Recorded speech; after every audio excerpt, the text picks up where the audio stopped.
She wrote goodbye notes to people still alive. Some goodbyes are loud. They slam doors. They leave bruises. They echo in rooms long after the voices are gone. But the most dangerous goodbyes are quiet. They are written carefully, politely, with love, and they are sent to people who are still alive. Her name was Clara Whitman.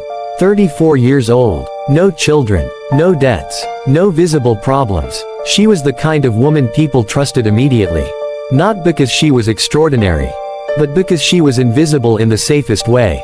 Clara smiled at the right moments, answered messages on time, never cried in public, never asked for help she couldn't explain. People called her strong. They didn't know strength had slowly become the place where she buried herself. On a quiet Tuesday night, with rain tapping softly against the windows, Clara sat alone at her kitchen table.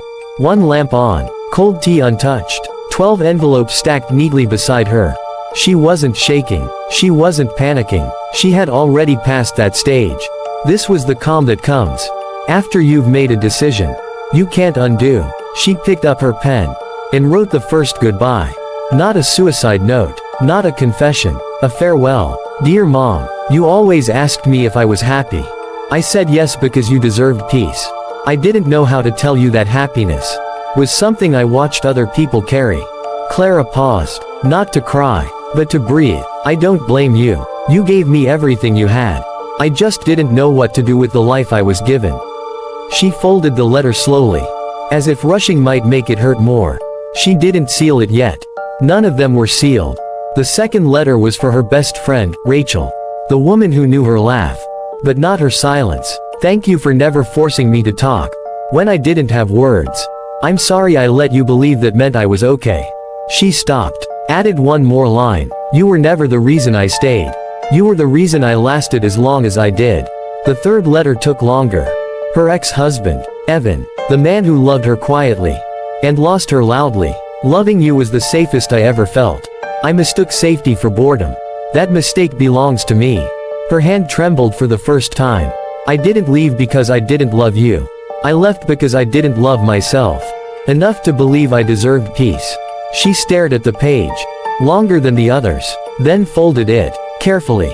There were letters for coworkers who would never understand why their small kindnesses mattered. For a neighbor who once sat with her during a blackout and talked about nothing. For a teacher from years ago who said, "You think deeply. That's not a flaw." Each letter carried the same quiet truth. I was here longer than you realized. And I'm tired now. Near midnight, a knock came at her door. Clara froze. She hadn't told anyone. She opened it slowly. Her neighbor, an elderly man named Holloway, stood holding a flashlight. Your light's been on a long time, he said kindly. Just checking. Clara smiled. A perfect smile. I'm fine, she said. Just writing. He nodded. Good, he said softly. Words keep people alive. The door closed. Clara leaned against it and closed her eyes. If he had stayed 10 seconds longer, she might have broken. The last envelope had no name. It was meant for herself. She tried. She really tried. But the words refused to stay gentle. So she tore the page up and threw it away. Some goodbyes are too honest to survive. 3 days later, she mailed the letters. No hesitation. No ceremony. The mailbox swallowed them whole. And with them, the version of Clara everyone believed still existed. The reactions came slowly. Her mother called first, then again, then left a voicemail, with a voice that sounded older than yesterday. Rachel showed up at her apartment, letters shaking in her hands, asking questions Clara wasn't ready to answer. Evan sat in his car for an hour, reading the same sentence over and over, realizing too late that love doesn't always fail. Sometimes it just arrives to someone who doesn't know how to receive it. Clara watched her phone light up. Didn't answer. Not because she didn't care, but because she had already said goodbye. What no one understood was that Clara wasn't planning a dramatic disappearance. She wasn't trying to punish anyone. She just wanted silence, without guilt. She rented a small room in a town where no one knew her name. Changed nothing about herself, except the weight she carried. Days passed, then weeks. The world moved on, almost, until one letter was reread. Rachel noticed something strange. Every goodbye ended the same way. Not with love, Not with forever, but with, thank you for seeing me when you could. Rachel felt sick, because she realized, Clara had been invisible, even when surrounded by love. They found her months later. Alive, sitting near the ocean, not broken, not healed, just breathing. She didn't resist, didn't explain. When asked why she wrote the letters, Clara said something simple: I wanted to know who would look for me after I stopped pretending. Some people think this story is about sadness. It's not. It's about the quiet danger of never being asked how you're really doing, and being too tired to answer when someone finally does. If you're listening to this at night, in the quiet, when your thoughts get louder, this is your reminder. You don't have to disappear to be noticed, and you don't need a goodbye letter. She wrote goodbye notes to people still alive. Some goodbyes happen in hospitals. Some happen at airports. Some happen in arguments that never really end. But the most dangerous goodbyes are written quietly, late at night, by people who still wake up every morning and smile like nothing is wrong. Her name was Clara Whitman. She didn't look like someone who was planning an ending. She looked like someone who had simply grown tired of explaining herself. 34 years old, no children, a stable job, an apartment that always smelled faintly of coffee and clean laundry. She paid her bills early, replied to messages with emojis, laughed at the right moments. She was the woman people described as doing fine. And that was the problem. Because fine is the word people use when they don't want to look any closer. Clara learned early that being low maintenance made people comfortable, so she became quiet, not shy, not withdrawn, just easy. She learned how to listen without interrupting, how to nod at stories she had already heard before, how to swallow disappointment and call it maturity. No one ever told her that constantly shrinking yourself doesn't make you humble, it makes you disappear. The night she began writing the letters, there was nothing dramatic about it. No breakdown, no shaking hands, just a deep, tired calm. The kind that comes when you've replayed every option 1,000 times, and they all end the same way. She sat at her kitchen table, one lamp on, rain tapping gently against the window, like it didn't want to interrupt her thoughts. 12 envelopes were stacked neatly beside her. Not suicide notes. She hated that assumption. These were goodbye letters. Not because she planned to die that night, but because she no longer planned to keep living the way she had been. The first letter was to her mother. Clara stared at the blank page longer than she wanted to admit. Mothers have a way of making goodbyes feel illegal. She finally wrote, "Dear Mom, if you're reading this, please don't panic. Nothing bad happened. No accident. No emergency." She stopped, realized how strange that sounded. Nothing happened, she continued. And somehow, that's what broke me. Her mother had always asked the same question. Are you happy? Clara had always answered the same way. Of course, not because it was true, but because the truth felt ungrateful. I didn't know how to explain the quiet ache. She wrote, the one that doesn't scream. The one that just sits with you every morning when you wake up. Her pen slowed. I know you tried. You loved me in every way you knew how. Please don't search your past for mistakes. I promise, this isn't your fault. She folded the letter carefully. Didn't seal it. She wanted the words to breathe. The next letter was for Rachel, her best friend since college. The woman who knew her history, but not her loneliness. Thank you for never forcing me to talk. Clara wrote, I know my silence must have been confusing. She paused, added, I wasn't hiding from you. I was hiding from myself. That one hurt more than expected.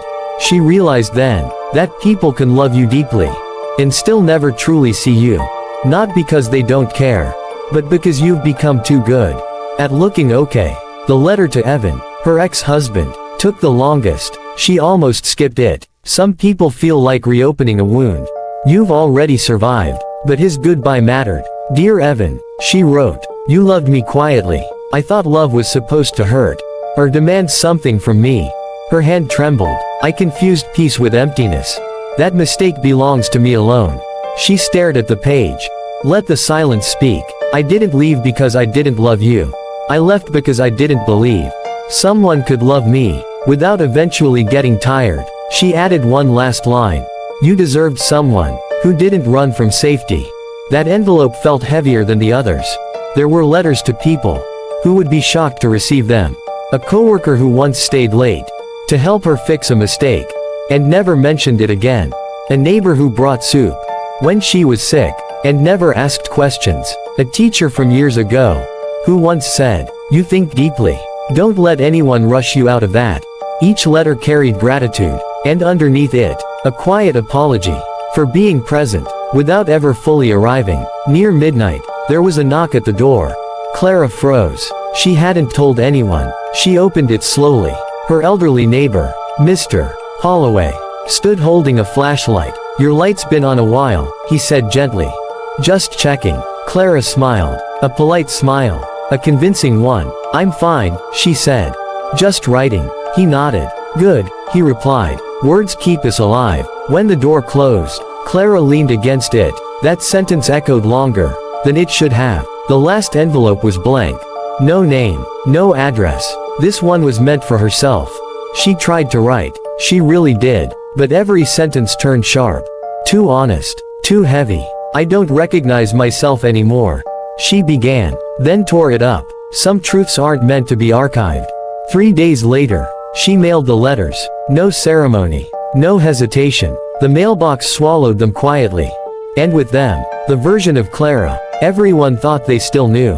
The reactions came in waves. Her mother called first, then again, then left a voicemail that sounded smaller than usual. "Sweetheart," her mother whispered. "Please call me." Rachel showed up at her apartment, holding the letter, like it might explain everything. Evan sat in his car for nearly an hour, reading the same paragraph over and over. People felt grief without knowing what they had lost. That kind of grief is confusing. Clara watched her phone light up. Didn't answer. Not because she didn't care, but because she had already said goodbye. She didn't disappear dramatically. No missing posters. No police reports. She simply moved. A small, coastal town. A rented room. A job that didn't ask questions.